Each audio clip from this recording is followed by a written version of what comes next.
Hi, I'm at Miami Whitewater Forest in Cincinnati, and it is a beautiful day this afternoon.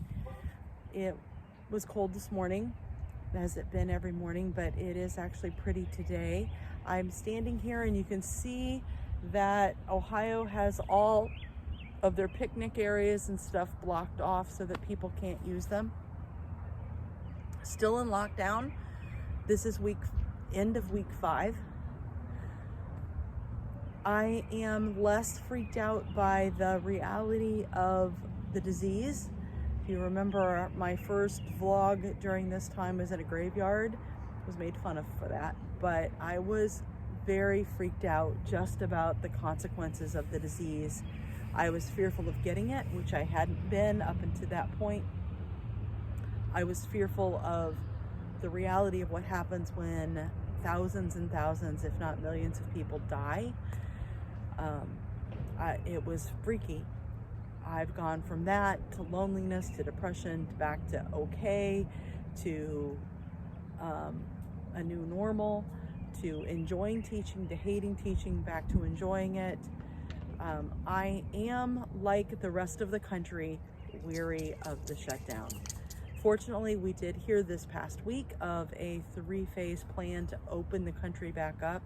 But even that, there is a little bit of, once we've gotten through even the 3rd phase, it's not really normal. It's still socially distanced. It's still sporting events with people separated. There's still no idea of what that would mean for the theater. There's just a lot of still unknowns, which are hurtful and hard.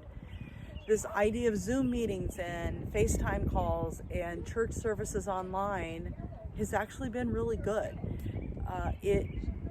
I wanted to praise Facebook after Easter Sunday when I realized how many people have been on Facebook that day to watch church services, not only around the country, but around the world.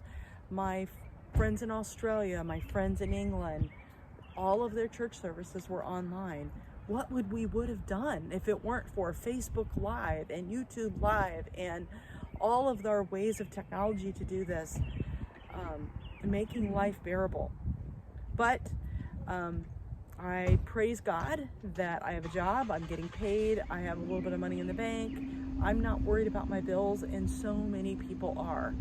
And so many people are scared. And I have been there. I'm not there right now, but I have been there, and it's awful. And rebellions are starting across the country. The biggest one I saw yesterday was Michigan. Now, in all honesty, Michigan governor's being a little over the top. If you are not allowed to mow your yard or to plant a flower or to go to your cabin in the woods, or take your own motorboat out to go fishing on a lake, seems a little over the top to me.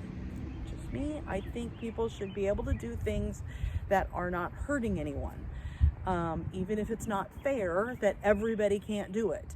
I think it should be more of how can we still social distance, not how to make everybody's life miserable and get them under lock and key. But that is just me. I know people disagree. We have to have 14 days without a spike in cases before we can even start phase 1. Phase 1 is limited. And people are still dying. People are still getting sick. How? I don't know. Everybody's all separated. How can we still be getting sick? But somehow it's still happening. It's just really hard. People are ready to be done with it. People's mental health of isolation and worry and fear is too much. You can't handle it anymore. So my prayer is that that parts of the country can start opening up even next week. I pray that Indiana and Ohio would be able to start opening up by May 1st, or at least by the end of the first week of May. We're all kind of done. I'm done. Please be done.